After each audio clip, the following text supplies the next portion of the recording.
우리의 마음을 정돈하고 우리의 말씀과 예배를 올려드리며 함께 기도하도록 하겠습니다. 주여 하나님께서 오늘도 주의 큰 은혜를 부어주실 줄로 믿습니다라고 우리 함께 예배 올려드리며 함께 기도합시다. 오신 하나님 아버지 우리의 마음을 정돈하고 주님 앞에 나갑니다.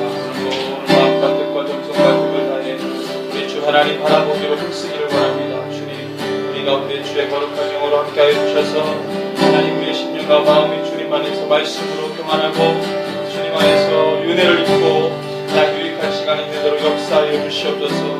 주님 오른손으로 하나님 우리 한 사람을 안수하여 주시고 하나님의 은혜가 하나님 아버지 그 능력의 손을 통하여서 우리 가운데 흘러올 수 있게 하여 주시옵소서. 말씀을 사모하고 하나님의 나라를 사모하는 저희들의 심령과 마음 가운데 하나님 세상이 다른 것으로 가니 오직 주님의 것으로만 채워주시길 간절히 원합니다.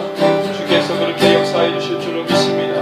우리 심령과 마음을 정결하게 하시고 주님 말씀을 받기에 부족함이 없는 심령이 되도록 주님 우리의 밭을 하나님 우리의 마음의 밭을 누워 주시옵소서.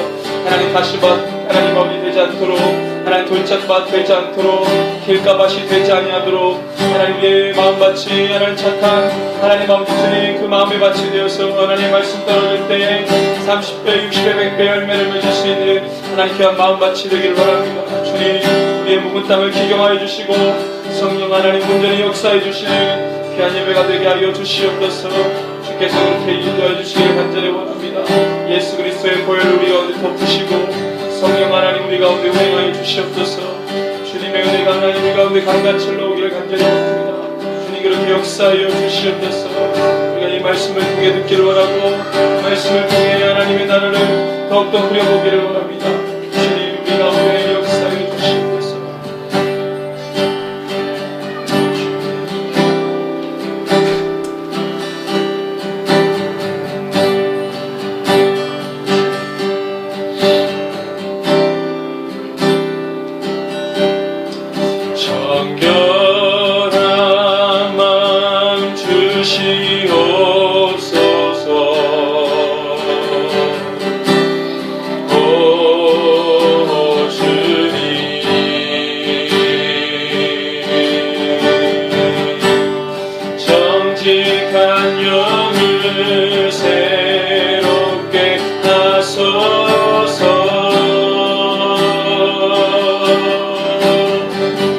정결한 마음 주시옵소서. 정결한 마음 주시옵소서. 오 주님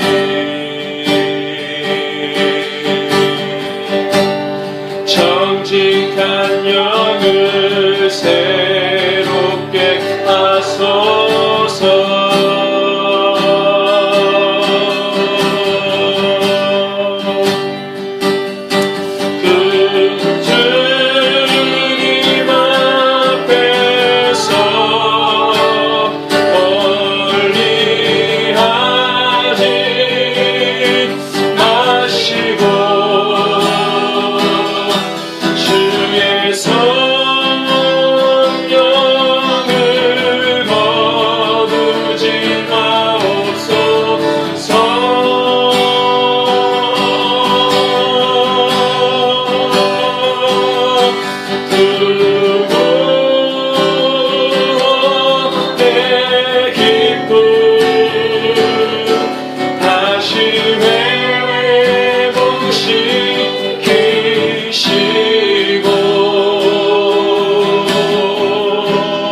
변치 않는 맘 내 안에 주소서.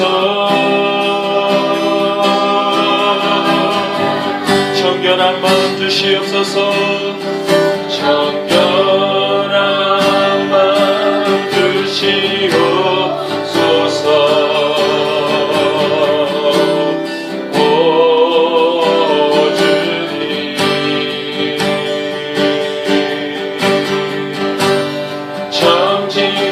영을 새롭게 하소서.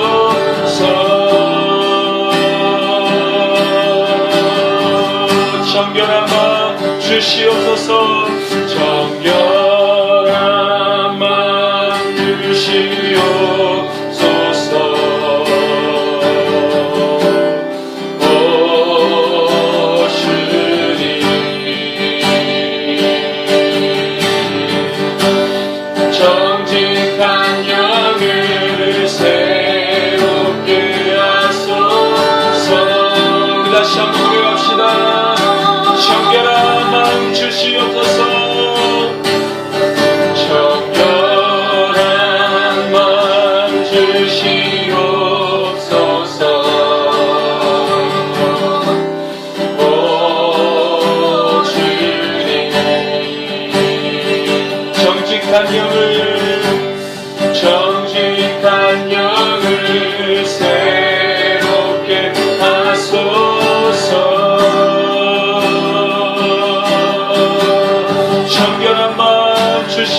주셔서 정결한 마음 주시옵소서.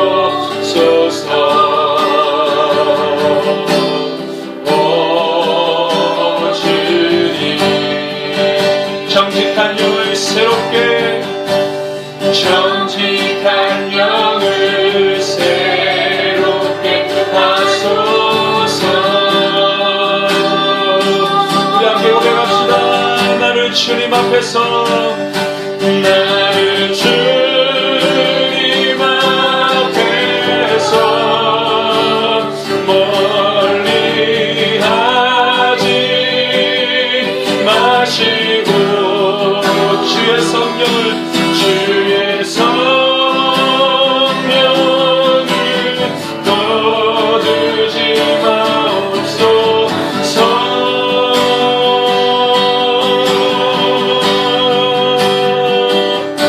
그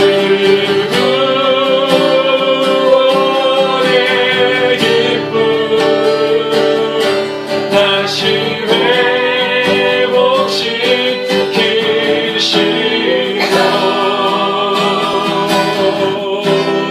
변치 않는 맘 내 안에 주소서. 나를 주님 앞에서,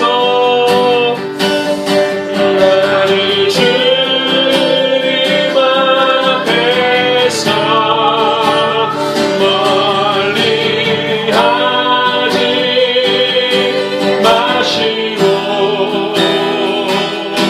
주의 성령을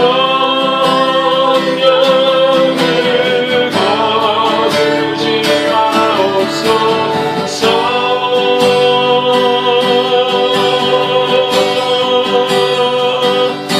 그 구원의 기쁨 다시 회복시키시고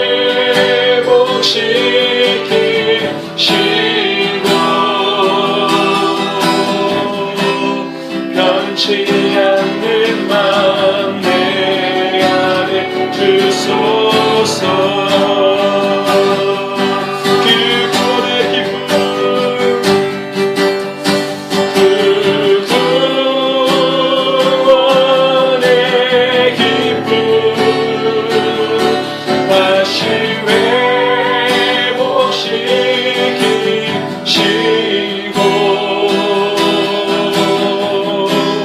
변치 않는 마음 내 안에 주소서.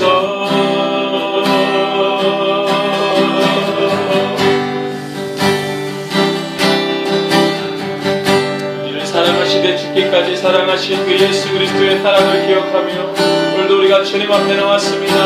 주님의 사랑으로만 하나님 우리가 주님 앞에 회복되어 나아갈 수 있습니다. 하나님 아버지, 이 시간에 우리가 믿음으로 선포합니다. 우리 가운데 주의 사랑이 다시 한번 흘러오게 하시고 그 사랑의 언제을 경험하며 우리 안에 있는 예배의 방해하는 그 모든 악한 것들이 그 끊을 수 없는 주님의 사랑으로 하나님 아버지 다 무너지게 해주시고 우리 가운데 있는 백함이 하나님의 사랑으로 덮여지게 해주십시오라고 우리 함께 기도합니다. 오 주여 하나님 아버지, 주님 하나님이 백함이 주의 사랑으로 덮여지기 원합니다. 하나님 아버지, 그 어느 곳으로도 끊을 수 없는 예수 그리스도의 그 사랑이 우리 가운데 충만하게 부어지기 원합니다. 주여 하나님, 주님의 그 능력이 하나님 아버지 주님 사랑이요 그 주님의 섭리가 하나님 의인 줄로 믿습니다. 사랑으로 역사하시고 은혜로 섭리하시는 하나님의 손길을 하나님 예배 가운데 말씀으로 경험하게 하여 주시옵소서. 우리 가운데 하나님 오늘도 살아서 역사하시는 주님을 온전히 예배하며 나갑니다. 주님 우리 가운데 일하여 주시옵소서. 하나님 아버지 주님 우리 안에 하나님 무너진 것이 일으켜지게 해주시고 무너진 재단이 다시 한번 수축되도록 역사하여 주시옵소서. 주님의 그 사랑이 우리를 세우실 줄로 믿습니다. 우리를 살게 해줄 줄로 믿습니다. 그 사랑을 다시 기억하며 주님 앞에 나갑니다.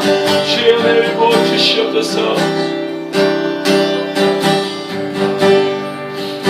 주 사랑, 주 사랑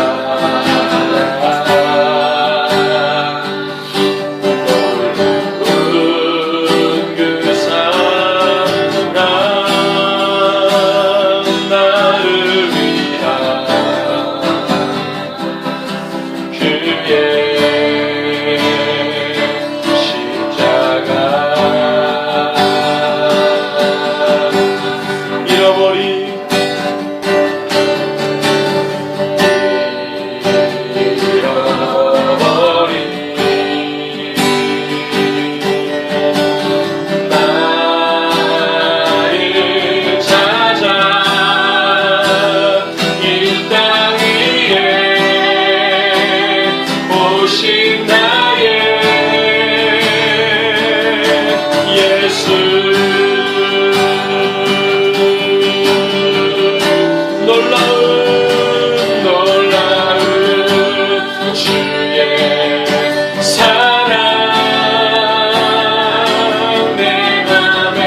그 사랑 나를 새롭게 해 놀라운 주의 사랑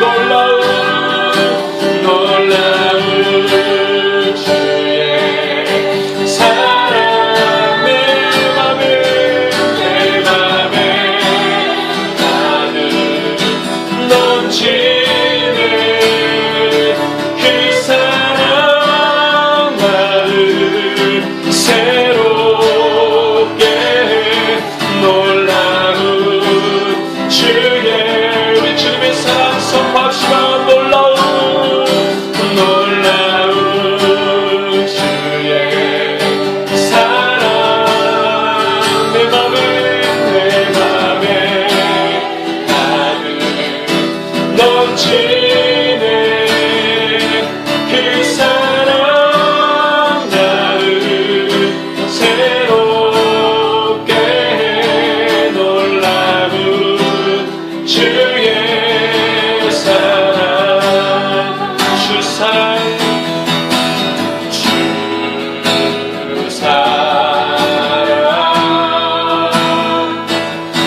놀라운 그 사랑 나를 위한 그의 십자가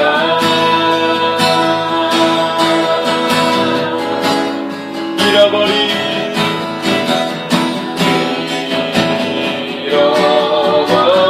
길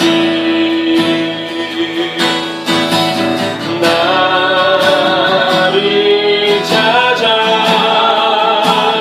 이 땅 위에 오신 나의 예수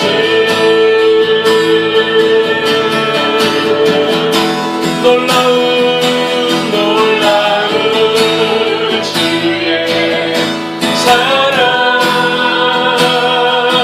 내 맘에 가득 넘치네 그 사랑 나를 새롭게 놀라운 주의 사랑 놀라운 주의 사랑 내 맘에 가득 넘치네 그 사랑 나를 새롭게 놀라운 주의 사랑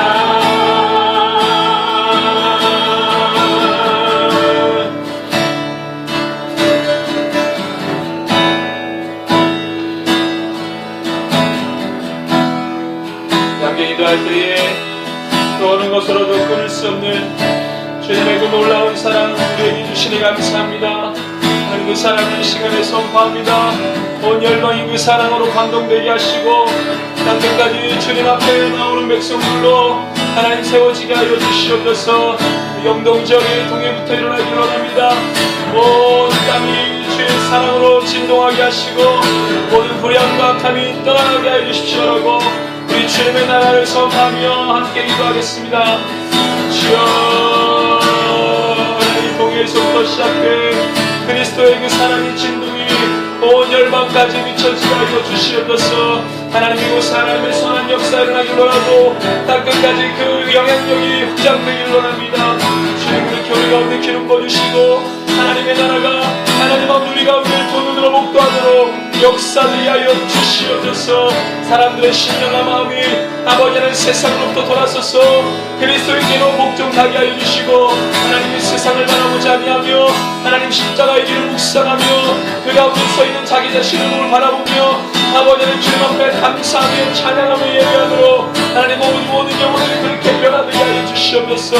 그리고 우리를 불러주실 줄로 믿습니다. 그렇게 주님께서 역사해 주십시오. 우리를 그렇게 하여 주시고 정결케 하여 주시니 감사합니다.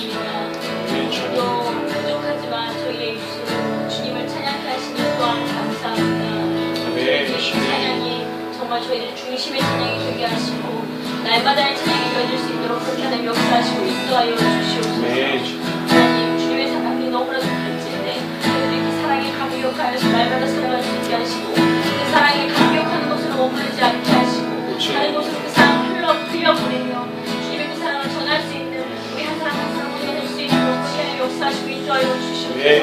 내 모습 그대로가 예수의 모습이 되게 하시고 우리가 정말 예수의 향기가 되어서 많은 사람들에게 정말 그 향기를 흘려보내게 하시고 나타낼 수 있도록 그렇게 하나님께서 역사하시고 인도하여 주시옵소서. 아버지 하나님 정말 이 동의 땅에 다시 한번 영적인 부흥을 주님 하나님 주시옵소서. 미약하지만 이소의 교회에서 교회가 그 이름을 건강하게 하시고 영적인 부흥이 정말 작은 그 집회 아버지 이 새벽 이슬 교회부터 시작되어서 아버지 동해를 넘어 정말 덮고 넘쳐서 삼천과 태백 산을 넘어 영월 정선까지 흘러가게 하시고 아버지 하나님 그런 강릉 속초고서까지 아버지 다 흘러갈 수 있도록 아버지 하나님 그래서 영동과 귀신의 영이 사려졌다 해서 모든 것을 끊고 예수의 이름으로 온전히 일어나고 드러날 수 있도록 그렇게 하나님 역사하시고 인도하여 주시옵소서. 하나님 정말 우리는 너무나도 미약하지만 하나님이 가르쳐 하실 줄 믿습니다. 하나님 그렇게 가르쳐 하여 주시옵소서. 아버지 WCC를 하나님 돌려드립니다. 아버지 예수 아닌 것이 아버지는 정말 지금 판을 치고 있습니다. 아버지는 정말 믿는 사람들에게 기도하게 하시고 더 그것이 정말 이루어지지 아니할 수 있도록 하나님께서 도와주시고 인도하여 주시옵소서. 많은 사람들이 깨달아 알게 하시고 정말 진리가 아닌 것에 쫓아간 것이 아니라 오직 진리이신 예수님만 따라가는 시간 정말 우리가 그것을 WCC를 통해서 배교하는 역사들이 일어나지 아니할 수 있도록 그렇게 역사하시고 인도하여 주시옵소서. 하나님 수요일에 저희를 예배하게 하시니 너무나도 감사합니다. 예배드릴 때 살아계신 그 하나님의 말씀이 우리들에게 온전히 부어지게 하시고 그 말씀의 꼴을 우리가 온전히 먹을 수 있도록 그렇게 하나님께서 역사하여 주시옵소서. 아버지 오늘도 예배에 정말 끝까지를 주님께서 지켜주시고 인도하실 줄 믿사오며 거룩하신 예수님의 이름으로 간절히 기도드립니다. 아멘.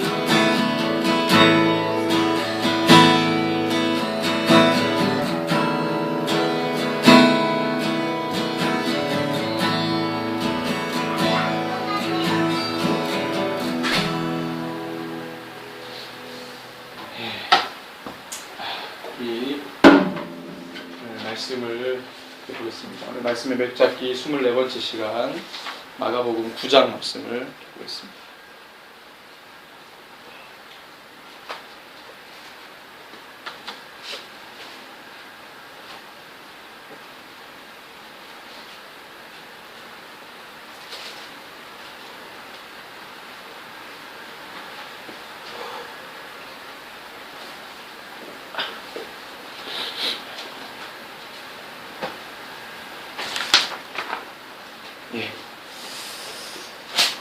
마가복음 9장 2절부터 먼저 우리 10절까지 함께 보도록 합니다.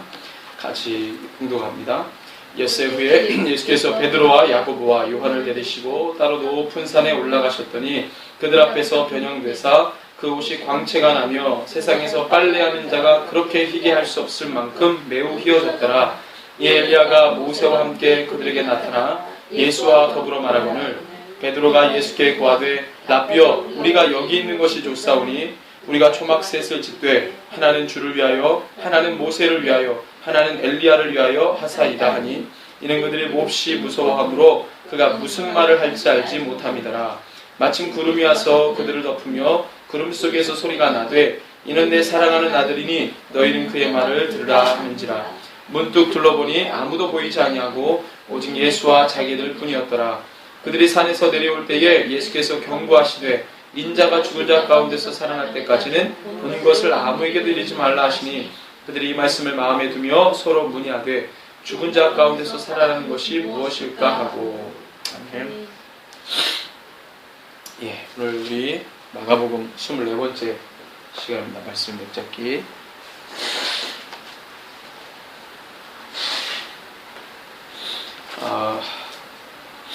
오늘 이 마가복음 9장에서 이 중요한 사건이라고 한다면 물론 이제 모든 사건, 성경에 기록된 모든 사건이 중요합니다.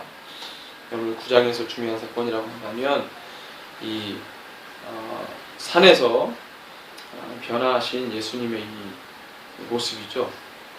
이것이 이제 9장에서는 대단히 중요한 사건이라고 말할 수 있습니다. 왜냐하면 이 사건은 예수님이 누구이신지를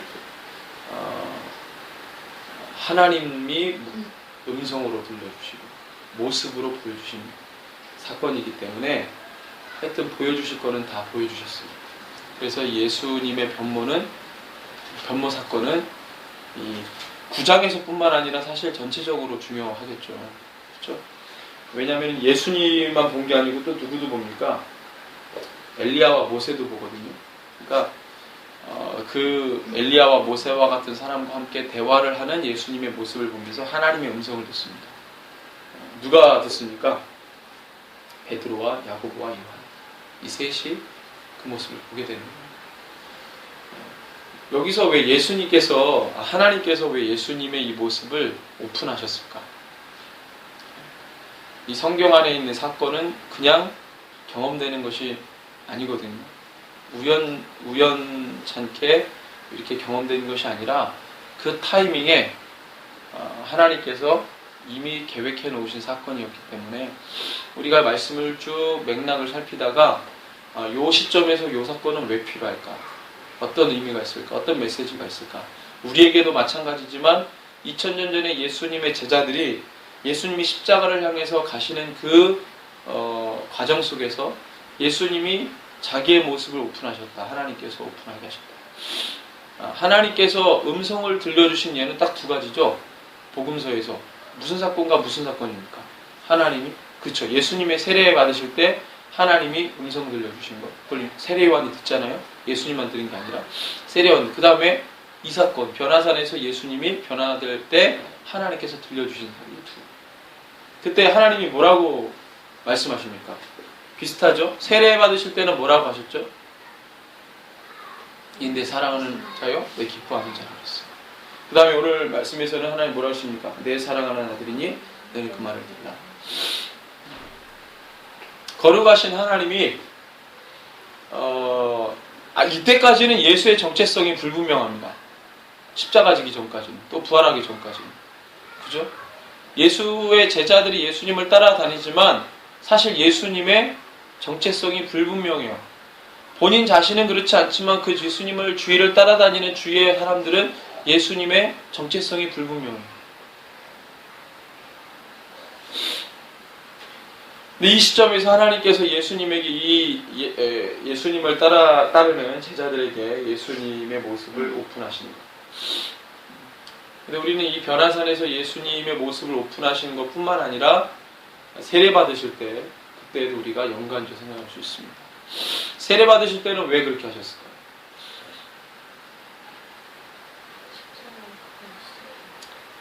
그렇죠. 십자가의 사건이 공식적으로 시작되는 기점이 바로 예수님 세례 받으신 거예요. 왜 그렇습니까? 물세례는 기능이 뭐죠? 물세례는 죄를 사하는 기능이거든요. 근데 죄 없는 예수님이 물세례를 받을 이유가 있나요? 없나요? 없죠. 물세례의 기능은 죄를 회개케 하고 죄를 사하는 건데 예수님은 죄가 없는데 물세례를 받았단 말이죠. 받을 필요가 없는 거예요. 그럼 물세례의 의미는 뭐겠습니까? 본래 예수님의 십자가 형벌은 십자가를 받을 때 치욕이 아니고 이미 물세례 받을 때 예수님은 신의 위치에서 엄청난 치욕을 받으시는 거예요. 왜? 물세례는 죄를 회개케 하는데 죄 없는 분이 물세례 받았잖아요.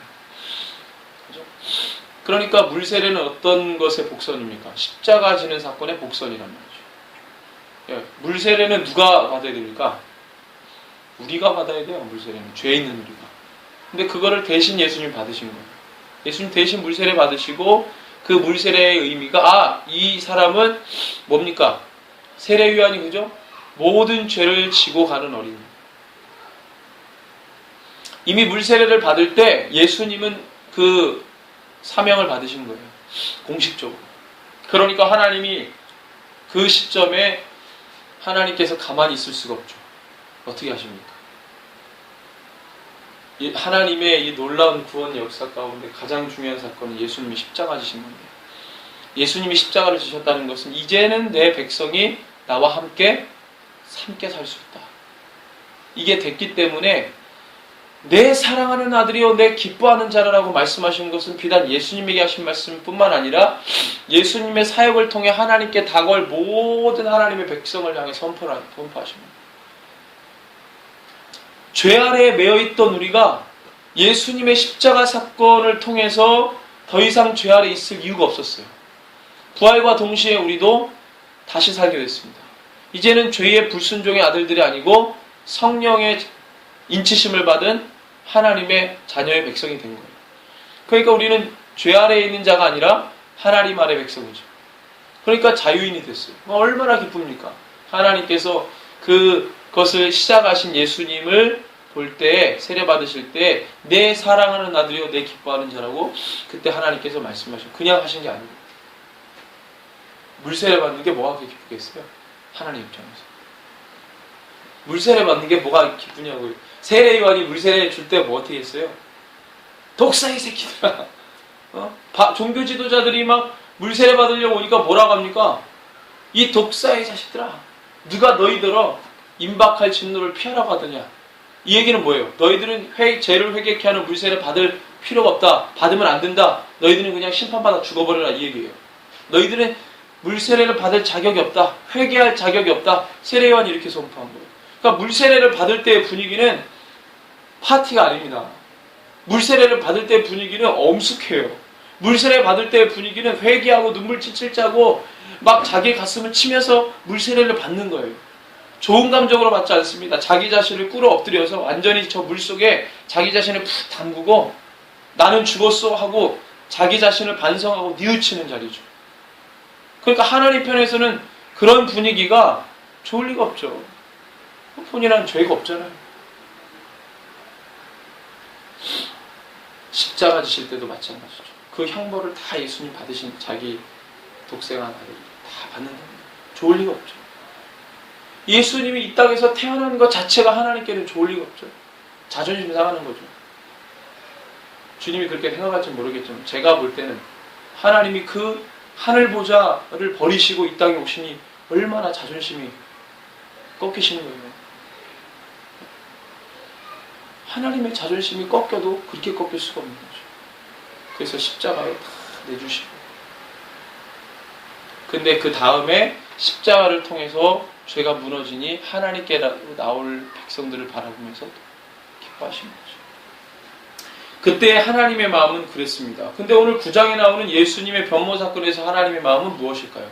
왜 이 시점에 세례를 받으실 때 나타나신 것은 우리가 이제 이런 이유 때문에 우리가 그렇다고 이제 알고 있는데, 이 변화산에서 변화하신 예수님은 왜 이 타이밍에 제자들, 그것도 베드로, 야고보, 요한에게 셋에게만 이 모습을 보여주셨나요? 거기서 예수님께서 전날에 모세와 엘리야에게 전화를 거셔가지고 내가 이 산에서 너희들을 만나겠다 약속을 잡으셔가지고 그때 만나신 겁니까? 아니면은 하도 말을 안 들으니까 얘네들한테 본보기로 보여주려고 제자들한테 무슨 뭐 이벤트를 하신 겁니까? 도대체 왜 하나님이 이 변화산에서 예수님의 모습을 제자들에게 오픈하셨을까요? 그 이유는 뭘까요? 그냥 어떻게 하다 보니까 된 거겠죠. 절대 그렇지 않습니다. 자, 이거는 흐름이 있습니다. 흐름. 우리가 맥락이라고 하는 것은 하나님의 이야기는 스토리입니다. 역사를 가지고 있어요. 역사는 법칙이 있습니다. 패턴이 있어요.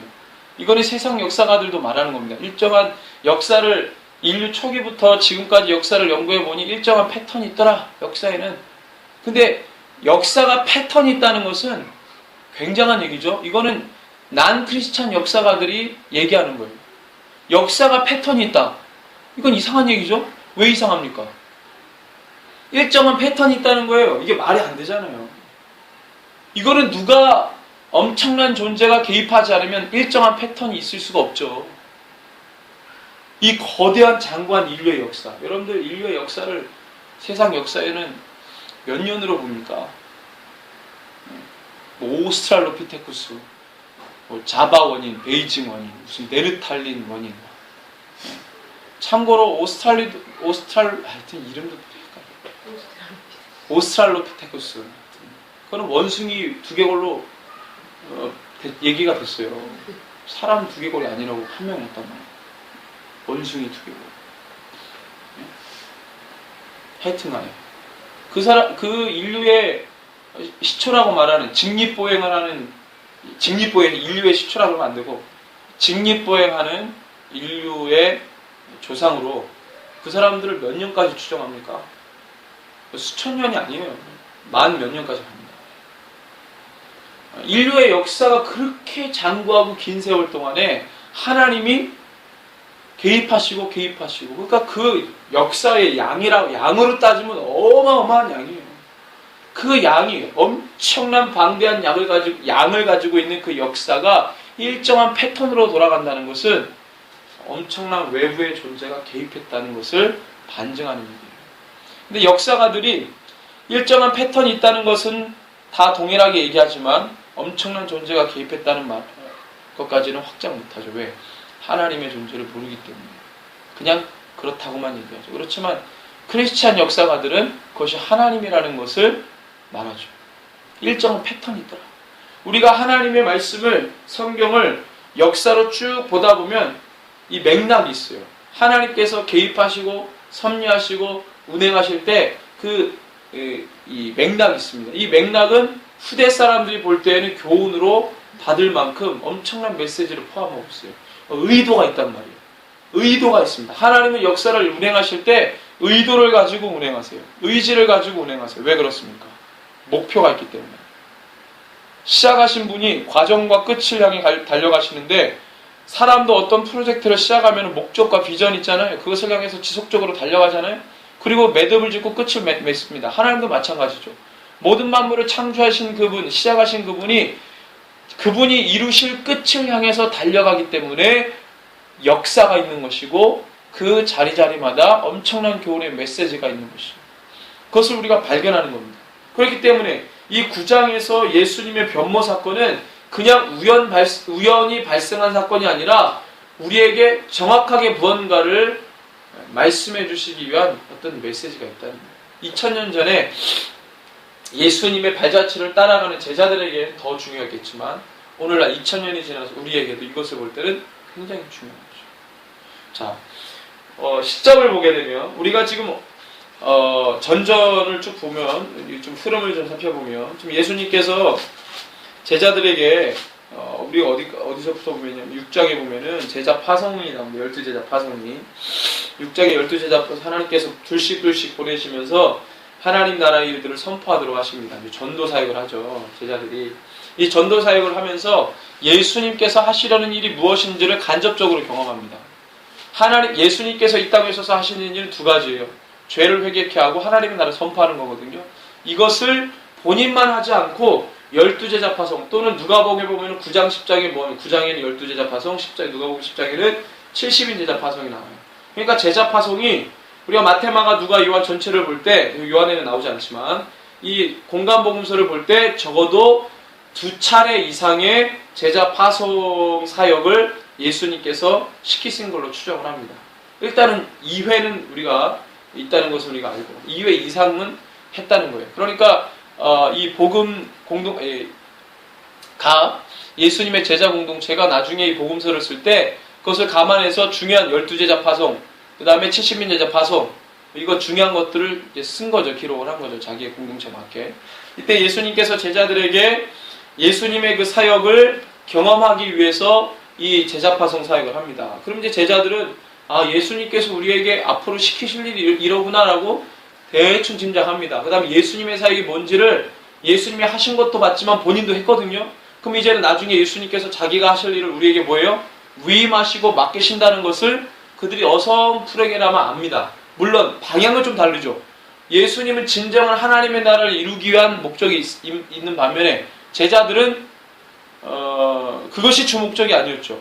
주목적이 뭐였습니까? 제자들이 예수님 때문에 덕보는 거예요. 이거는 곁다리로 한 번씩 나가주는 거고 제자들은 그렇게 이해했겠죠. 예수님하고는 다릅니다. 하여튼 어쨌거나 이 제자 파송을 통해서 제자들이 경험을 하게 됩니다. 그 다음에 나오는 사역이 뭐냐면 5,000명을 먹이신 사건이 나와요. 6장에. 그죠? 마가복음 6장에 5,000명을 먹이신 사건은 뭐라 그랬습니까? 예수님이 누구인지를 이 한 사건을 통해서 오픈했다는 거예요. 요한복음에는 이 요한복음 몇 장에 나옵니까? 6장에 나오죠. 요한복음 6장에 오병의 사건이 나오는데 그때는 오병의 사건 플러스 뭐도 얘기해줘요? 해석해준단 말이에요. 예수님이 생명의 빵이시다. 그래서 너희들이 가지고 있는 것으로 뭐 해라? 너희들이 가지고 있는 것으로 주라 그랬어요. 말은 뭐예요? 생명의 떡을 제자들에게 나눠주죠. 예수님이 먼저 축사하시고 누구에게 줍니까? 제자들에게 주죠. 제자들이 받아서 어떻게 합니까? 사람들이 나눠주죠. 처음에 순서가 이겁니다. 제자들이 받아서 누구에게 줘요? 한 소년의 것을 소년이 누구에게 줘요? 제자에게 주죠. 제자가 누구에게 줘요? 예수님에게 주죠. 예수님이 축사하시고 누구에게 줘요? 제자에게 주죠. 제자가 사람들에게 나눠주죠. 그럼 뭐가 되는 거예요? 예수님의 사역을 어떻게 해요? 제자들을 통해 흘려보냅니다. 예수님이 생명의 떡인데 너희들이 있는 것으로 너희가 줘라 그런 말은 뭐예요? 생명의 떡인 나를 너희가 먼저 취하고 제자들이 취하고 그 생명의 떡을 취한 제자들이 세상 가운데 뭐 해야 되는 거예요? 나눠주라는 거예요. 뭐를? 생명의 떡 예수를 나눠주라는 거예요. 그러니까 뭐예요? 예수님 혼자 사역하고 끝내는 게 아니라 언젠가는 예수님이 한 사역을 누구에게 위임한다? 제자들에게 위임한다. 지금 그것을 계속 말해줍니다. 그 다음에 이제 물 위로 서서 걸어서서 이 부분에 대해서 뭐예요? 제자들이 그것을 깨닫지 못하니까 믿음이 없느냐라고 이제 질책하시죠. 예수님께서 종국에 이루실 일들을 제자들에게 말씀하시는데 제자들이 우리처럼 어떻습니까? 아둔하고 우둔해. 왜? 부활하신 예수님을 경험 못했잖아요. 인격적으로 예수님을 경험 못했단 말이에요. 이 제자들이 예수님이 가르쳐주신 대로 살려면 예수님이 죽고 부활하신 예수님을 다 경험해야 돼요. 경험하고 그 다음에 뭐 받아야 돼요? 주님이 가시고 성령을 받아야 그 일을 할 수 있는 거예요. 근데 아직은 그 경험을 못했기 때문에 인격적으로 이게 안 만나시니까 모르죠. 그래서 믿음이 없어요. 그래서 예수님께서 질책을 하시죠. 이 마가복음에서는 예수님께서 물 위로 걸어서 이렇게 할 때 베드로가 뛰어들어갔다는 얘기가 안 나오죠. 이건 어디에 나옵니까? 베드로 뛰어갔다는 얘기는. 마태복음 14장을 볼까요? 자, 마태복음 14장에서는 예수님이 물 위로 걸어오시니까 제자들이 보고 어떻게 해요? 와, 무섭다. 그리고 이제 그게 끝나요. 마가복음에서는. 근데 마태복음에서는 뭐가 더 있었어. 그게 뭐예요? 예수님이 물 위로 걸어오시니까 제자들이 일단 놀라죠. 유령인가? 근데 예수님인 걸 알아봤어요. 그랬더니 마가복음 그걸로 끝났는데 마태복음 그걸로 끝나지 않아요. 누가? 베드로가 나도 물 위에 걷게 하소서 그러고 뛰어듭니다. 뛰어들었는데 어떻게 됐어요? 처음에 걷죠. 걷다가 뭘 보고? 그렇습니다. 그러니까 오병이어 끝나고 난 다음에 예수님이 그들의 죄가 없음을 지적했는데 예수님이 바다를 걸으시니 마태 자료를 보면 제자도 물 위를 걷도록 연출을 하세요. 근데 처음에 걸었단 말이에요. 근데 뭐 때문에 빠졌습니까? 넘치는 파도 때문에 빠졌단 말이에요. 그러니까 예수님 뭐라고 질책하세요? 마태복음 14장에 뭐라고 하시죠? 30절 바람을 보고 무서 빠져가 소리 질러 예수께서 손을 내밀어 그를 붙잡으시며 믿음이 작은 자야 왜 의심하였느냐? 처음에는 걸었단 말이에요. 근데 뭐 때문에 의심이 생겼어요? 넘치는 파도 때문에 의심이 생깁니다. 그런데 지금 계속 뭐가 지금 흘러가는 거예요? 내가 하는 것을 누구도? 너희도 하는데 뭐가 걸림돌이다? 믿음이 없는데 뭐 때문에 믿음이 없는 거예요? 세상의 모습이 더 커 보입니다. 이걸 계속 지적합니다. 그 다음에 마가복음 52절에 보니까 마가복음 6장 52절에는 이는 그들이 그 떡 떼시던 일을 깨닫지 못하고 도리어 그 마음이 둔하여졌다 그랬어요. 그렇죠? 그 다음에 7장에 정결론쟁이죠. 정결론쟁에서는 뭘 얘기했습니까? 정결론쟁에서는 이스라엘 백성들이 가지고 있는 제자들의 마음이 아니고 이스라엘 백성들이 가지고 있는 유대인들의 본래의 모습을 예수님께서 드러내세요. 그러면 예수님의 제자들도 어느 민족입니까? 유대 민족이죠. 보편적으로 이스라엘 민족의 모습을 오픈하신 것은 누구의 모습도 오픈하신 거예요? 제자들의 모습도 오픈하신 거예요. 제자들도 이 사람들과 같지 않아요. 충분히 비슷하다. 똑같다는 거예요. 너희들의 나를 따라다니는 너희들의 모습을 예수님이 정체를 드러내십니다. 너희들이 입술로는 나를 공경한다고 하지만 이미 마음에서는 멀었다. 예수님을 따라다니는데 정말로 예수님을 하나님의 아들로 바라보며 따라가는 게 아니라 예수님을 통해 뭘? 덕 좀 보려고. 계속 그것이 제자들의 마음 가운데 남아있는 거예요. 그래서 누구를 등장시킵니까? 술어버니게 여인을 등장시킵니다. 또 누구를 등장시킵니까? 귀먹고 말 더듬는 사람을 등장시킵니다. 그 다음에 또 패턴이죠. 8장에 보면 뭐가 나옵니까? 4,000명을 먹이신 7병의 기적이 나오죠. 이건 또 무엇을 말하는 거예요? 또 비슷하죠. 아까 마가복음 6장에 다시 엄청난 사역을 경험하도록 하시고 교훈하시고 보여주시고 하도록 하고 그것에 걸림돌이 되는 믿음이 없는 모습들을 보여주고 진짜 네 모습을 보여주고 그 다음에 그것에 반하는 수로보니게 여인 귀먹고 말 더듬는 사람이 완전히 고침받아요. 뭘로 고침받아요? 유대인들이 개라고 여기는 수로보니게 여인, 유대인들이 같이 하고 싶어하지 않은 중환병에 걸린 사람이 뭘로 고침받아요? 믿음으로 고침받는 거예요. 이게 누구랑 비교가 됩니까?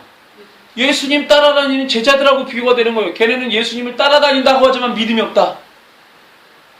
그런데 그 사람들이 함께 할 수 없다고 생각했던, 정서적으로 함께 할 수 없다고 생각했던 수로보니게 여인과 귀먹고 말 더듬는 사람은 뭐 때문에 고침받아요? 믿음 때문에 고침받아요. 우리의 모습을 자꾸 드러내시는 거예요. 자, 어떤 사람과 관계를 진솔하게 맺으려면 서로 가면을 쓰고 있으면 진솔한 관계가 되겠습니까? 절대 안 됩니다. 자, 하나님께서 이스라엘 백성들을 출애굽기 19장에 만나도록 다 짰어요. 자, 하나님은 당신을 오픈하셨어요.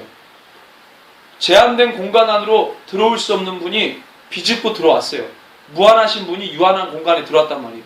그러니까 온 천지가 감당 못해가지고 난리를 쳤습니다. 막 천둥번개 치고 막 구름 나오고 그렇잖아요. 무한하신 존재가 유한한 공간에 들어오려고 하니 천지가 당연히 이제 진동을 하죠. 그 광야와 같은 벌판에 우뚝 솟은 그 산 위에 하나님의 영광의 임재가 쫙 내려오잖아요. 그래서 하나님이 당신의 모습을 진솔하게 오픈을 하신다고 분명히 3일 전에 모세를 통해 얘기했어요. 그래서 뭐 하라고 했어요? 너희들도 진솔한 모습으로 나오도록 하나님이 준비하겠단 말이에요. 근데 이 사람들이 진솔하게 준비를 못했어요. 겉으로는 다 했어. 옷을 빨고 여자를 가까이 안 하고 셋째 날 만나기 기다렸어. 근데 뭐가 안 된 거예요? 마음이 안 된 거예요. 마음이. 진솔하게 못 다가가니까 이게 막 들어오니까 막 사람들이 겁을 먹어가지고 누구를 보냅니까? 모세를 보내죠. 우리는 못 가겠다. 도저히 감당 못하겠다. 너가 대신 우리를 위해서 가라. 그때부터 이스라엘 백성들이 누구를 세운 거예요? 대리자를 세웁니다. 이때 모세를 안 보내고 백성들이 다이렉트로 주님께 나갔다면 대리자가 있을 필요가 없죠. 근데 감당 못하니까 대리자를, 우리를 대신해서 네가 나가서 하나님 만나라. 그때 이 만남이 결렬됐단 말이에요. 하나님 만나고 싶었는데, 진솔한 관계, 깊은 관계가 되려면 서로 진솔한 모습으로 만나야 돼요. 자, 예수님이 제자들과 하나가 되려면 일단 뭐가 돼야 됩니까? 예수님이 일단 진솔한 모습으로 나오시죠. 그 다음에 진솔한 모습으로 나올 사람이 누구입니까? 제자들이죠. 우리들이죠.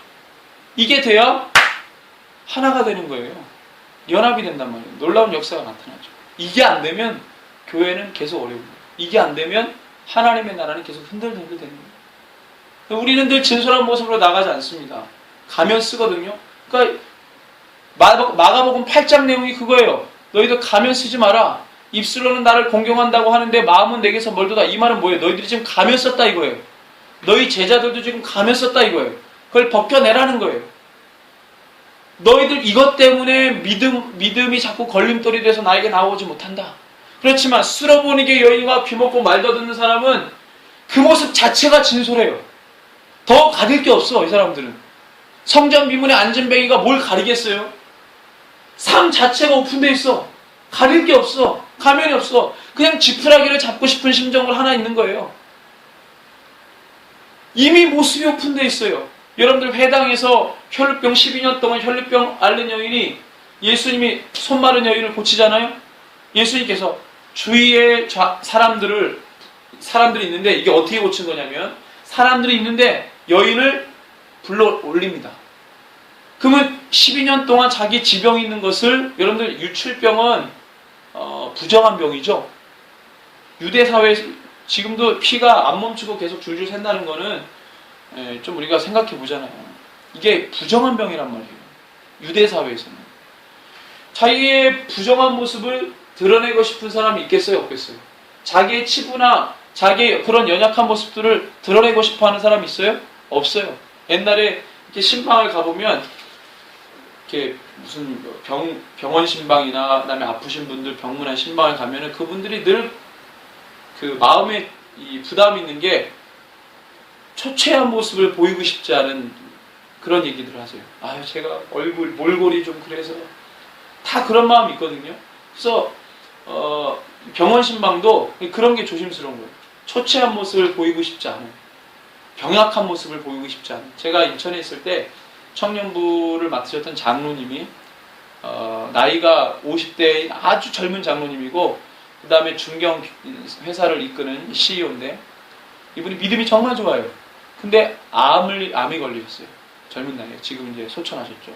암에 걸리셨는데 이분이 청년들한테 자기의 초췌한 모습을 보이지 않으려고 항암 투병을 하면서 교회 나오고 다 섬기시고 성가대 다 하시고 부장일 다 하시고 그 다음에 이제 나중에 소천하셨는데 그 병약한 모습을 보이지 않으려고 자기가 남아있는 여력을 다 해서 사역하시는 모습들을 봤어요.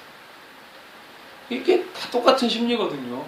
근데 그 여인을 사람들 군중 가운데로 딱 오게 하는 거예요. 엄청난 믿음이죠. 이 여인은 자기의 삶을 오픈할 수밖에 없었어요. 주님의 콜링하니까. 완전히 오픈하고 진솔한 모습을 가지고 나옵니다. 자기의 모습, 있는 그대로. 세리의 기도가 그거죠. 가면 쓰지 않았어요. 있는 그대로 모습 가지고 나옵니다. 계산하지 않습니다. 하나님 앞에 나와가지고. 그러니까 주님이 그 기도를 듣는다. 이렇게 예수님께서 말씀하시죠. 마찬가지. 계속 그 얘기를 하는 거예요. 그 다음에 또 8장에 4,000명을 먹이시는 것. 그 다음에 또 뭐예요? 바리새인들의 그 표징을 요구하는 것은 뭐라고 그랬습니까? 예수님께서 이 능력자, 예수님이 막 능력자 기적을 행하니까 주위 사람들은 예수님의 그 모습을 보고 막 따라갑니다. 믿음 필요 없어요. 주님이 막 능력을 행하니까 어떤 예수님을 확 믿는 믿음이 없이 그냥 주님 막 따라다닙니다. 막 그 군중들이 따라다닙니다. 제자들도 그랬을 거예요. 막 능력 행하니까 저분에게 뭔가 있다. 막 따라다니는 정신없이. 뭔가 특별히 믿음이 없어도 돼요. 오늘도 마찬가지죠. 특별한 믿음이 있어서 교회 나오지 않습니다. 특별한 믿음이 있어서 교회 나오는 게 아니에요. 그냥 나오는 사람들 많습니다. 온정신 가지고 교회 나오는 사람 별로 없어요. 지금도 그렇지만 2000년 전에도 그렇죠. 예수님 따라다니는 사람들이 그렇게 믿음이 투철한 사람이 예수님을 따라다니는 게 아니고 그냥 정신없이 따라다니는 거예요. 그런 모습 가운데 예수님께서 이 시대의 표적, 하늘에서 불을 내리는 그 표적은 특별히 믿음이 없어도 그거는 구할 수 있는 거예요. 가령 예를 들면 이런 거죠. 믿음이 없는 그리스도인이 하늘에서 돈이라도 좀 떨어졌으면 좋겠다. 이거 정말로 믿음 가지고 얘기했으면 진짜 어떻게 될까요? 정말 예수님 100% 믿었어. 정말 난 진짜 예수님 정말 그렇게 역사하실 줄 믿어. 믿음이 있으면, 겨자씨만한 믿음이 있으면 어떻게 됩니까? 이 산을 들어 저 산으로 이게 옮겨진다는 거예요. 와, 진짜 그 믿음 가지고 하늘에서 돈이나 떨어져라. 이게 맞습니까? 그렇게 말하는 사람 믿음 없는 사람이에요. 광야에서 하나님 시험하는 사람은 똑같은 거예요. 하나님 그렇게 역사하지 않아요. 유대인들이 하나님 그렇게 봤어요. 유대인들이 예수님을 그렇게 봤어요. 예수님은 누구를 찾는 겁니까? 정말 믿음 있는 사람을 찾는 거예요. 정말 믿음 있는 사람을 찾는 거예요. 마음에 간사함이 없고 그 마음이 정직하고 솔직하고 진리 가운데 거하고 그런 사람을 찾는 거예요. 지금 예수님의 12제자를 왜 불렀습니까? 그런 사람들 만들어 가는 거예요. 예수님이 직접 콜링했잖아요. 그 당시에 유대 문화는 뭐라 그랬습니까? 제자가 스승을 골랐어요. 제자가 스승을 택했단 말이에요. 와, 유명한 선생님이 있대. 우리 그분한테 가서 배우자. 와, 나는 이분한테 배울 거야. 제자가 스승을 컨택했단 말이에요. 근데 예수님은 제자들이 수소문해가지고 주님 만난 게 아니라 주님이 제자들을 컨택합니다. 컨택해서 천지를 창조하신 하나님이 자기를 믿을 자들을 컨택했다는 말이죠. 그냥 했겠어요? 누가복음에 보면은 뭐라고 합니까? 예수님이 겟세마네 동산에 가가지고 밤새 기도하시고 그 다음에 뭐예요? 12제자 뽑았다고 그러죠? 수많은 무리들 중에 12명을 따로 세워 뭐라고 불러요? 사도라 불렀다고 했어요. 그냥 뽑은 게 아니에요. 근데 이렇게 불안당 같은 무식쟁이 아무것도 모르는 자기들밖에 모르는 이 12명을 그렇게 기도하시고 그런 사람 12명 뽑은 거예요. 문제 있는 사람 12명 뽑았어요. 그렇게 기도하시고 문제 있는 사람 사회적으로 문제 있고 지탄받고 여러분들 나사렛에서 뭐가 선한 게 날 수 있느냐? 그런 취급을 받았던 그 땅에서 갈릴리 어부들 뽑아 올리셔가지고 그렇게 기도를 충분히 하시고 뽑은 사람들이 그 12명. 예수님 나중에 다 십자가 앞에서 도망갈 때 정말로 꽁지 빼고 다 도망가고 주님 돌아보는 사람이 아무도 없었던 그 12명은 예수님이 밤새 기도하시고 뽑은 사람들이에요. 그 예수님이 잘못 뽑은 겁니까? 예수님 미스예요? 실패한 겁니까?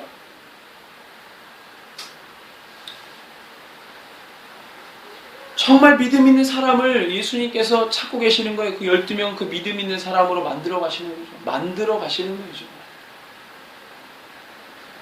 그 다음에 예수님께서 뭘 경고하십니까? 왜 믿음이 없냐? 뭐 때문에 믿음이 없느냐? 너희들은 바리새인과 헤롯 땅처럼 종교 지도자와 정치 지도자의 누룩을 조심해라. 그들의 죄성을 조심해라. 그들의 누룩. 종교 지도자와 정치 지도자, 그 당시에 정말로 이 리더십들, 최고의 리더십들의 뭐를 조심해라? 태도.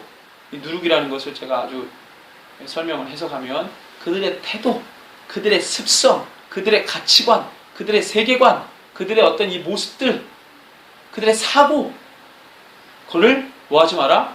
배우지 마라. 그 얘기 하신 거예요. 15절에 예수께서 경고하여 이르시되 삼가 바리새인은 누룩과 헤롯의 누룩을 주의하라. 모든 사람들의 선망의 대상이에요. 한 자리씩 차지해가지고 사람들 부리고 그 권세 사람들 다 눌리고 나도 권세가 있으면 나도 나에게 능력이 있으면 저 사람들처럼. 너희들 조금이라도 그런 생각하지 마라. 믿음 있는 것은 어떤 권세자에 대한 인생의 믿음이 아니고 우리가 신앙생활을 해도 예수님을 쫓는다 하는데 그 믿음이 아니고 예수님을 따라간다고 하는데 믿음은 세상이 원하는 믿음을 향해서 가고 있는 거라. 세상이 원하는 모습으로 추구하고 그 방향으로 가는 믿음이라. 예수님께서 우리에게 요구하시는 믿음은 그게 아니거든요. 누룩을 조심하라고 했을 때는 방향성을 예수님 다 아시는 거예요. 이 제자들이 지금 정신이 어디에 있는지, 이들이 추구하는 믿음이라는 게 뭔지. 여러분, 예수님께서는 수천 년 동안의 유대교회로부터 내려오는 유대인들의 유대교로부터 내려오는 그 모든 것들을 다 예수님은 다 차단하시고 경계하시고 막으시는 거예요. 하나님의 말씀을 다 왜곡시켰거든요. 거기에서 하나라도 쓸 수 있는 게 없어요. 다 버리는 거예요. 2000년 동안에 우리가 교회가 흠없이 잘 해왔으면 갈라지는 일은 없었을 거예요. 근데 교회에 하나님께서 엄청나게 권세를 주신 그 교회는 바로 우리는 정말 연약한 사람들이거든요. 오늘도 죄 때문에 넘어질 수 있어요. 근데 하나님께서는 그런 연약한 자들에게 엄청난 하늘의 권세를 부으시고 그 권세를 따라 주님께로 나오도록 주님 계속 성령으로 역사하세요. 근데 우리는 연약해 2000년 동안 계속 넘어졌어요. 오늘도 넘어져요. 계속 넘어진다. 사단이 자꾸 흔들죠. 마치 십자가에서 도망가는 제자들처럼 다 양육시켜놨는데 다 도망가는 모습들처럼. 왜 그런 줄 아십니까? 믿음의 방향이 예수님께서 원하시는 방향으로 가지 않고 자꾸 세상을 향해 가기 때문에. 여러분들 교회 다니는 사람 아무개한테나 한번 물어보십시오. 당신 예수님 믿습니까? 믿죠. 그 믿는다라고 하는 말에 무게감이 없어요. 그 믿는다고 하는 말에 내용이 없단 말이에요. 입술로는 네 하지만 그 고백에 무게감이 없고 내용이 없어요. 알맹이가 없단 말이에요. 알맹이. 그것을 조심하라. 그 다음에 또 누구를 등장시켜요? 똑같은 패턴이죠. 맹인을 등장시킵니다. 자, 맹인은 뭐 때문에 치유받아요? 믿음으로 치유받습니다. 왜? 진솔하게 나왔거든요. 이 사람 진솔하게 안 나올 수가 없어요. 그냥 삶 자체가 그냥 오픈되어 있어요. 가릴 수도 없어. 이런 사람들이 붙잡는 것은 오직 하나, 겨자씨만한 믿음이라는 거예요. 믿음이, 이 사람이 맹인의 믿음이 무슨 거창한 믿음이 아니에요. 겨자씨만한 믿음이 그 인생을 바꾸는 거예요. 예수님이 지금 이런 사람 찾는 거예요. 그래서 이런 사람들 자꾸 시청각 자리로 데리고 옵니다. 왜 봐라, 니네들이 개같이 여기고 아무것도 아닌 사람들처럼 여기는 이 사람들이 뭘로 살아나고 뭘로 고침받았냐? 믿음이다, 믿음. 겨자씨만한 믿음으로 고침받았다. 너희들은 뭐냐? 너희들은 이것도 있고 저것도 있고 있는 것 때문에 주님을 바라보지 못합니다. 만약에 예수님의 12명의 제자들이 안진뱅이, 뭐 눈먼 사람, 이 사람 이런 부류의 중풍병자 이런 사람들 12명을 데리고 그들을 고쳤으면 이 사람들 예수님 십자가 앞에서 질 때 안 도망갔을 거야. 근데 조금씩 다 뭔가 하나 갖고 있는 사람들을 예수님이 또 불렀어요. 그것 때문에 주님 못 따라가는 거예요. 버렸다고 하는데도 그대로 똑같이 반영되는 거죠. 주님을 위해서 내 배도 버리고 아버지 가족도 버리고 다 버리고 주님 따라갔지 않습니까? 베드로가 그렇게 변명하거든요. 다 버리고 주를 따라갔지 않습니까?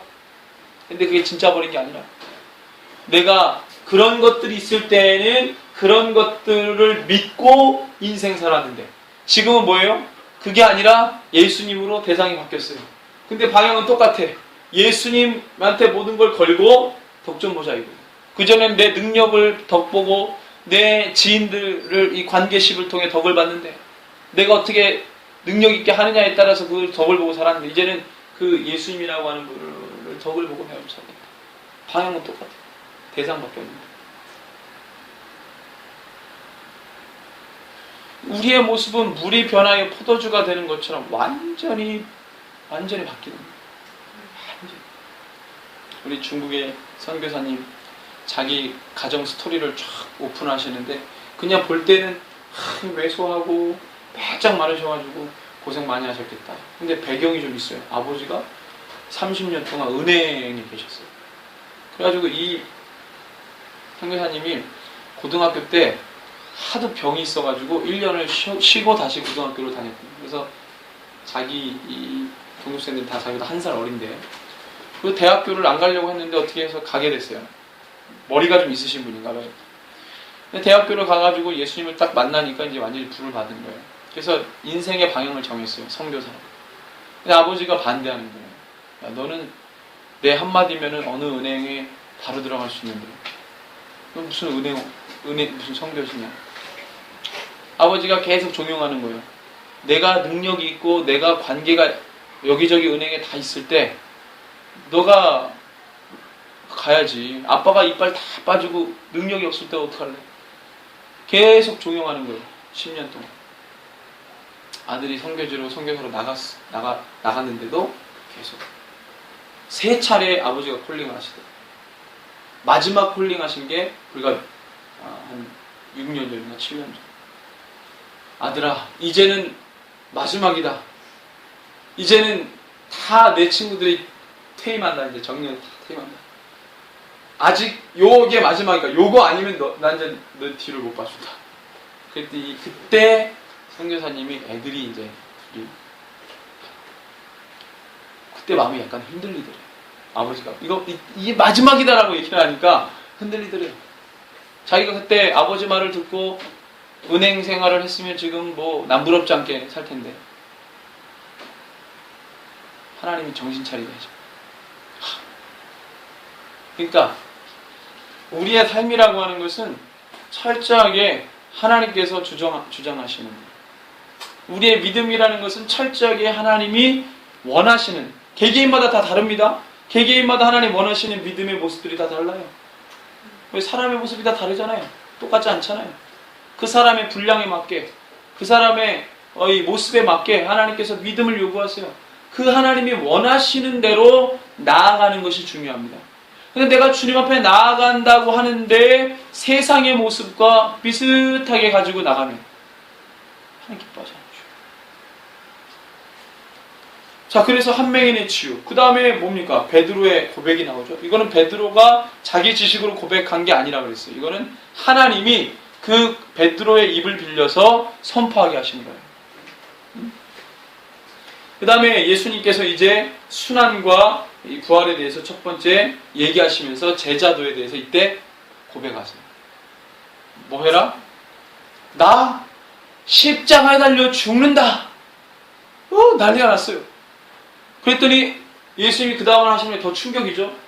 나 십자가에 달려 죽는데 그것도 대제사장과 서기관과 바리새인들에 의해서 죽임을 당하는데 이건 엄청난 얘기죠. 그들을 짓눌러야 될 분이 그들에게 죽임을 당한다니 이거는 뭐 완전히 기저초통할 노릇인데 그거보다 더 충격적인 얘기는 내가 가는 길을 너희도 오는데 너희도 뭐 하라는 거예요? 너희도 십자가를 져라. 이거는 완전히 예수님 물귀신 작전이죠. 죽으려면 혼자 죽으시든가 가는 길이 외로우셔서 그런지 같이 죽자. 제자들 완전히 이거는 뭐 멘붕이죠, 멘붕. 십자가는 완전히 혐오스러운 단어. 이건 뭐 내 인생에 한 번도 생각해보지 않았고 갈릴리에서 고기 잡던 사람들이 십자가 이거 뭐 생각해봤겠어요? 그냥 늘 고기 잡고 그걸로 먹이고 살고 그랬죠. 십자가라는 단어 예수 내가 그렇게 흠모했던 이 3년 반 동안 따라다녔던 예수님이 그 얘기할 줄 몰랐던 것이 십자가잖아.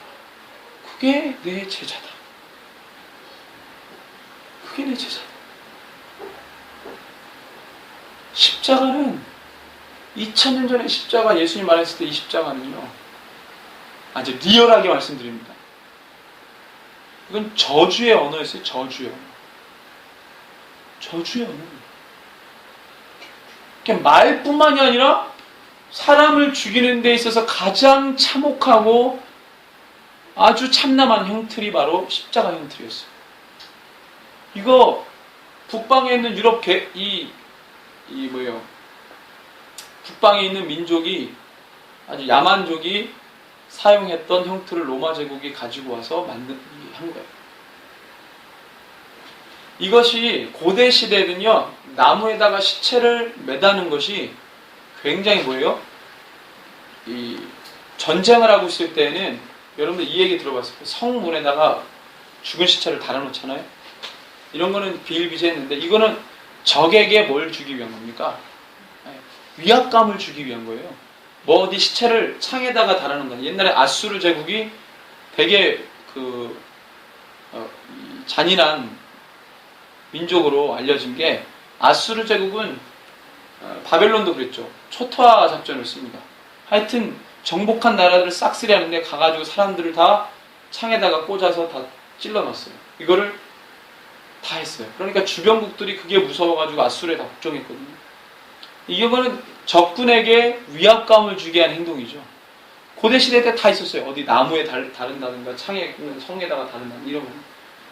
유대인들은요 자칭 거룩한 민족 아니에요. 부정한 일 안 하고. 이 사람들이 볼 때 그런 행위는 완전히 야만적인 행위다. 근데 우리가 신구약 중간사 할 때 우리가 배웠죠. 십자가로 바리새인들 300명을 십자가형으로 죽인 예가 있었어요. 신구약 중간사 때. 이 마카비 100년에 독립감을 할 때 그 바리새인들이 자꾸 오른말 하니까 대제사장, 그때 이스라엘을 다스렸던 대제사장이 바리새인들 300명인가요? 이 사람들을 십자가에다 달아 죽였어요. 십자가 그러면 유대인들에게는 아주 혐오스럽고 너무 참담한 이 형틀이라 입에 올릴 수조차 없는 거죠. 근데 예수님이 제자들에게 십자가를 쳤어요. 누구든지 자기 목숨을 구원하고자 하면 잃을 것이요 누구든지 나와 복음을 위하여 자기 목숨을 잃으면 나와 복음을 위해 예수님과 그의 복음을 위해 목숨을 잃으면 구원을 한다.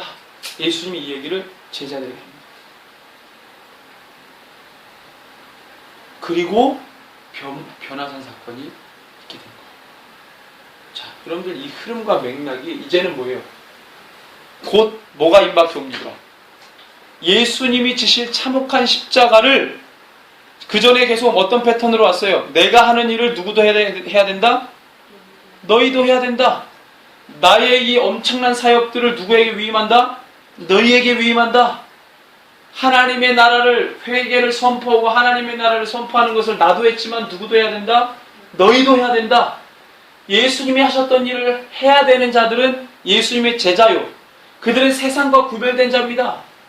어떤 이 바리새인들과 사두개인들이 원하는 것처럼 하늘에서 불을 내리는 정도의 어떤 마술적 행위나 신비적인 일들을 하는 자들이 아니라 정말로 영적으로 하나님의 나라를 이루는 놀라운 사역들을 해야 될 그런 사람들이죠.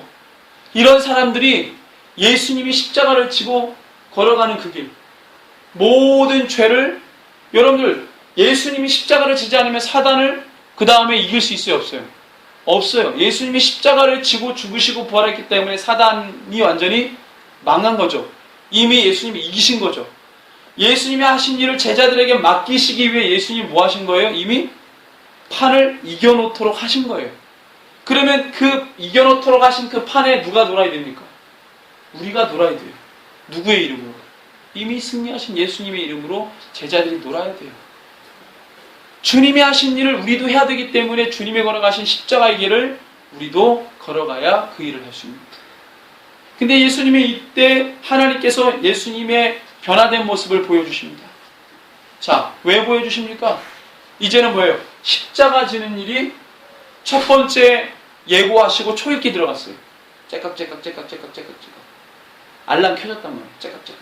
카운트다운 들어갔어요. 그게 첫 번째 예고하시고 내가 지는 십자가를 너희들 져야 된다라고 오픈하시고 자기가 이제 뭐 헤롯을 무너뜨리거나 뭐 정치적으로 뭔가를 이게 아니고 완전히 죄 때문에 내가 너희들의 죄를 짊어지고 죽어야 한다는 것을 제자들에게 오픈하셨어요. 자, 그러면 분위기가 어떻게 됐겠습니까? 자, 분위기. 그 전에 예수님이 에이 믿음이 없는 자들 이렇게 책망할 때랑 완전 다른 거예요. 이거는 그때는 그냥 예수님 또 혼낸다 뭐 이 정도죠. 지금은 뭐예요? 제자들의 분위기가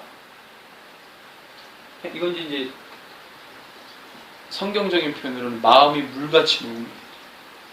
어찌할 바를 모르는 상황이 됩니다. 그전에는 주님이 혼내시면 들었어요. 왜 우리가 믿음이 연약하지? 우리가 주님을 못 믿었나 보다. 주님의 능력을 못 믿었나 보다. 주님이 아니고 주님의 능력을 못 믿었나 보다. 주님이 하실 수 있는데 우리가 좀 그랬나 보다. 이 정도로 생각했던 지금은 주님이 십자가에서 죽을 뿐만 아니라 우리도 십자가를 져야 된다고 말하는 이 상황 속에서 제자들은 완전히 전의를 잃어버려요. 자기네들이 지금 어떻게 주님을 계속 따라가야 되는 건지 말아야 되는 건지 모르는 상황. 목표가 흔들리고 완전히 지금 그들의 어떤 마음 상태가 완전히 와야 되는 거죠. 주님이 지금 이 사람들이 기도를 통해서 끌어올리시고 기도를 통해서 뽑은 이들인데 정말로 이스라엘 민족이 열방 속에서 정말로 예수 그리스도를 진정 따라가는 그 믿음의 사람들을 만나시고자 그들을 불러 세우셨는데 이들 지금 이 십자가의 길을 두고 완전히 무너졌어요. 자, 이 타이밍이 지금 적절한 타이밍이죠. 왜 그렇습니까? 야, 사람들이 나를 누구라 하더냐? 그때 사람들이 뭐라 그랬다고요?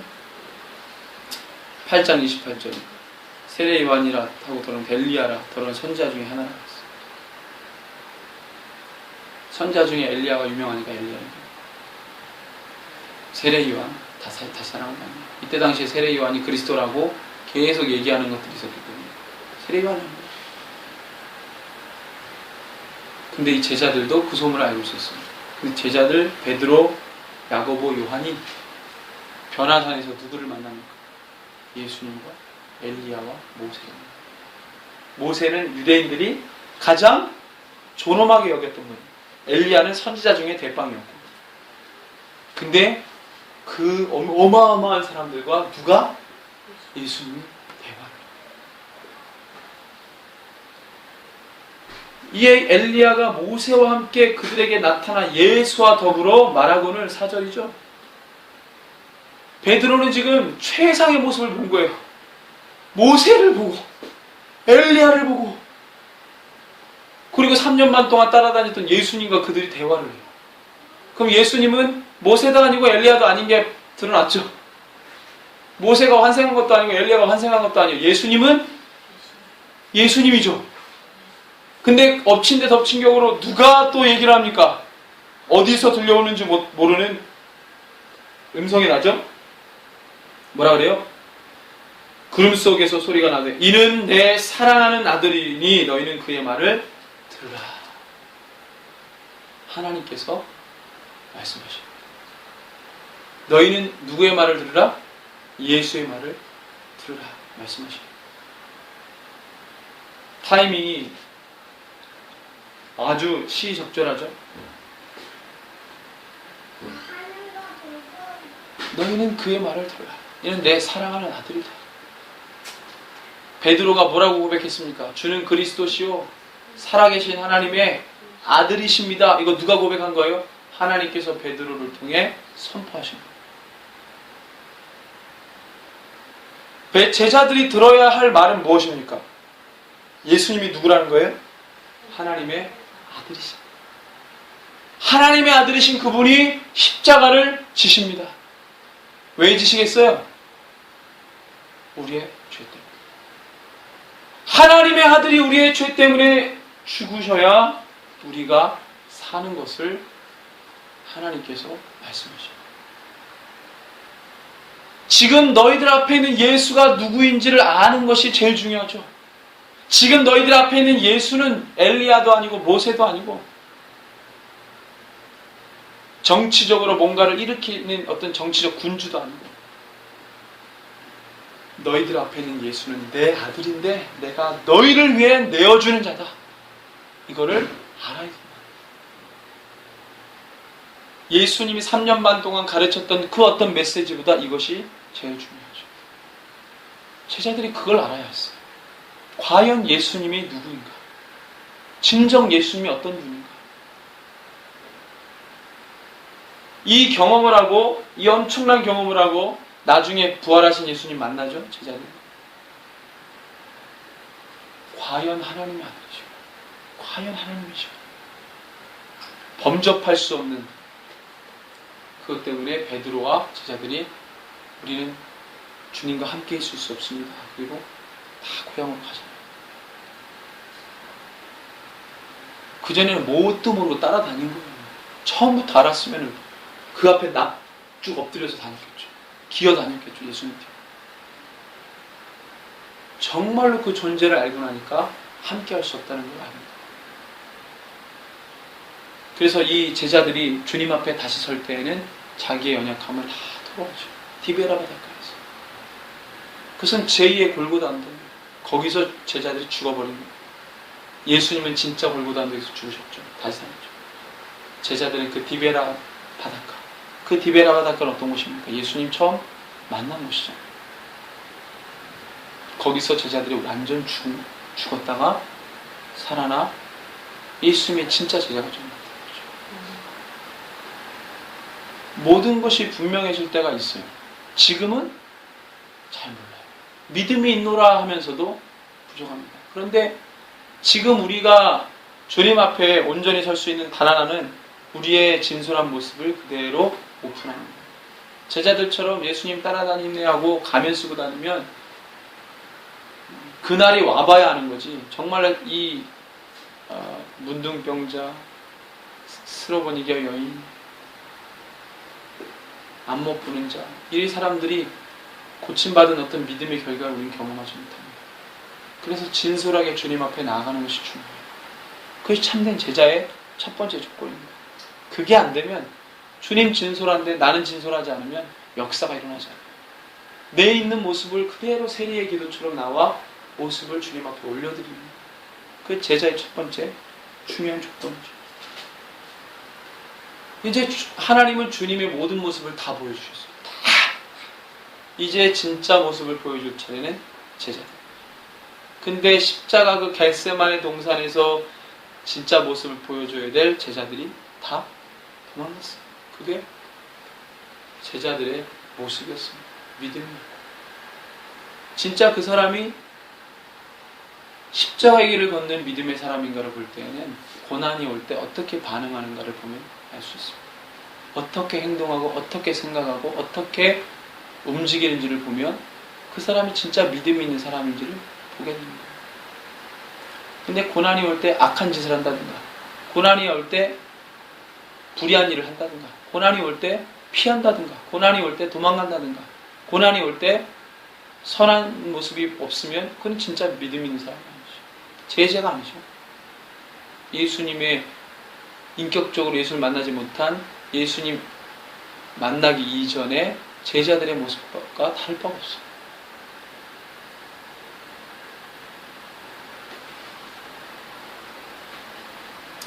그 다음에 귀신 들린 소년의 치유가 나오죠. 함께 가지 않은 제자들이 귀신 들린 소년을 보고 쩔쩔매요. 그때 예수님께서 19절 뭐라고 하십니까? 믿음이 없는 세대요. 이때는 사람이 아니고 세대, 총칭해서 세대 자체가 믿음이 없는 거예요. 분위기 자체가 믿음 있는 분위기가 아니에요. 믿음이 없는 분위기. 그랬더니 아버지가 뭐라고 합니까? 내가 나의 믿음이 없는 것을 도와주소서. 귀신 들린 소년의 아버지가 나의 믿음 없는 것을 도와주소서. 제자들은 못 고칩니다. 왜 그렇습니까? 믿음이 없어요.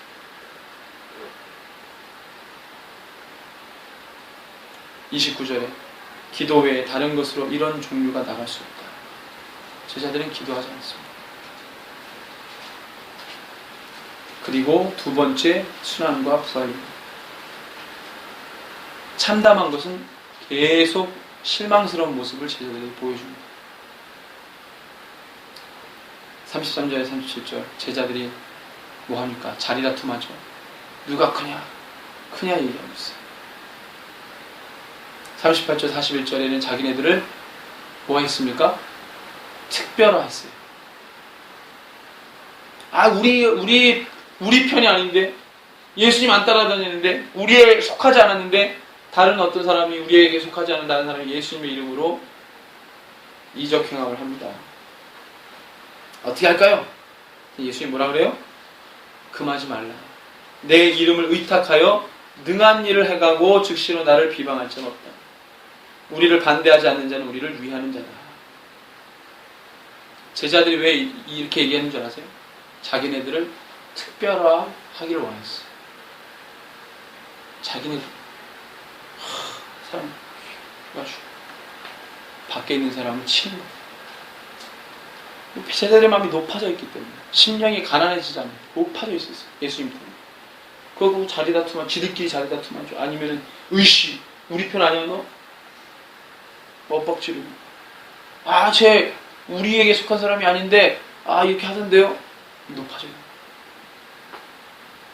전혀 예수님 원하시는 방향과 다르죠. 그리고 42절에서 48절에 실족하게 하는 제자들의 모습이에요. 이게 제자들이 지금 실족하게 한다는 거예요. 사람들 자기네들의 교만 때문에 지들끼리 스스로도 서로 상처 주고 있죠. 예수님 계속 그 모습을 봅니다. 그리고 49절 50절에 마가복음에만 있는 내용이죠. 서로 화목하라.